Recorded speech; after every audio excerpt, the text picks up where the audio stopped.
राजस्थान के शेखावाटी क्षेत्र में बसे शांत पवित्र नगर खाटू में आज भी एक ऐसी दिव्य सुगंध बहती है जो भक्तों के मन हृदय को आकर्षित कर लेती है। यहां विराजते हैं श्री खाटू श्याम जी, जिन्हें आज दुनिया कलयुग के अवतारी भगवान के रूप में मानती है। लेकिन श्याम बाबा की यह महिमा कहां से आई? कौन थे वे? कैसे उनके चरण इस भूमि पर पड़े? यही है इस लंबी अद्भुत कथा की शुरुआत। भाग 1वां। महाभारत के रणभूमि से जन्मी एक प्रतिज्ञा। बहुत समय पहले महाभारत का युद्ध प्रारंभ होने वाला था। युद्ध से पहले एक महान योद्धा बारबरीक, जिन्हें शीश के दानी के नाम से भी जाना जाता है, अपनी माता मोरीव की रानी नागवंशी आचारणी से अनुमति लेकर युद्ध देखने के लिए निकले। बारबरीक को बचपन से ही ईश्वर का वरदान प्राप्त था।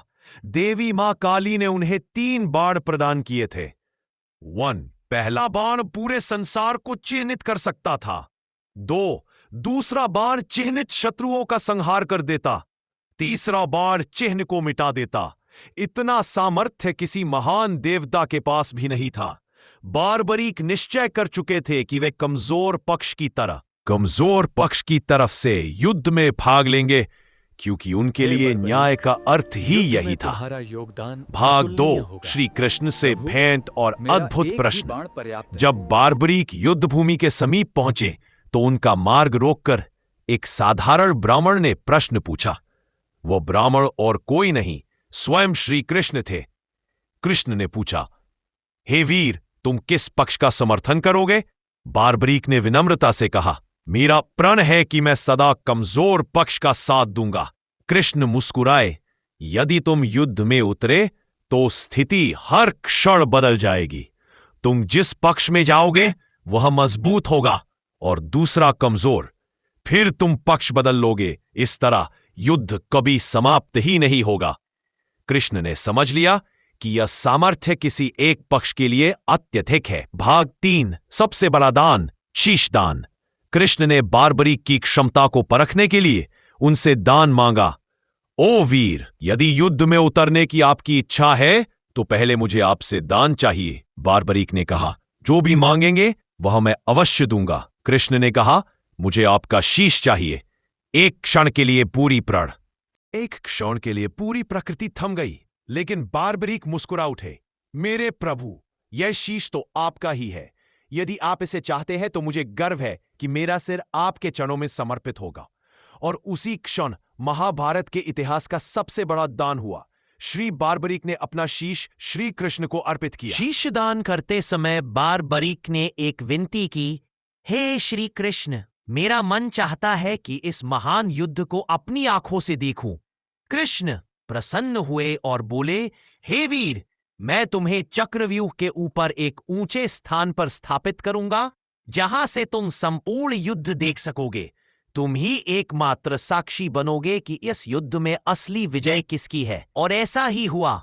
महाभारत के 18 दिनों तक बारबरीक का सिर युद्ध देखता रहा। युद्ध समाप्त होने पर श्री कृष्ण ने बारबरीक से प्रश्न किया, तुम्हारी दृष्टि में युद्ध किस में जीता?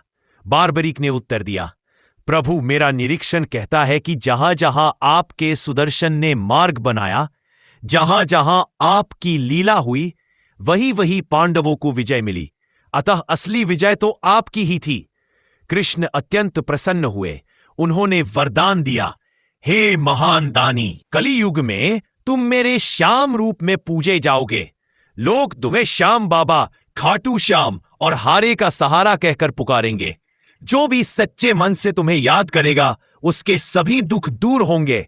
बारबरीक का शीश पृथ्वी में खाटू नामक स्थान पर स्थापित हो गया। सदियां बीत गई। रूपगढ़ के राजा रूप सिंह चौहान के समय में एक रात देवी ने स्वप्न में प्रकट होकर कहा, हे राजा, खाटू के कुंड में मेरा भक्त बारबरीक का शीश है, उसका उत्खनन कर मंदिर में स्थापित करो।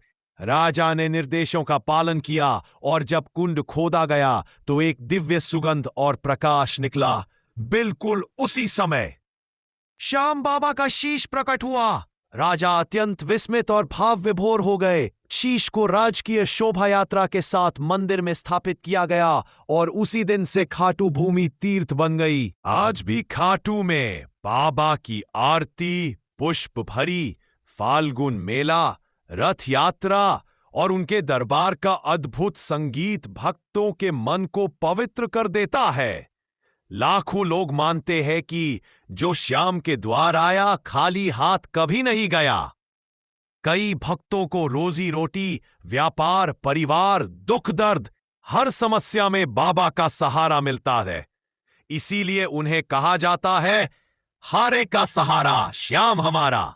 बारबरीक से लेकर खाटू श्याम तक की यह कथा केवल एक कहानी नहीं बल्कि विश्वास, भक्ति, दान और समर्पण का प्रतीक है।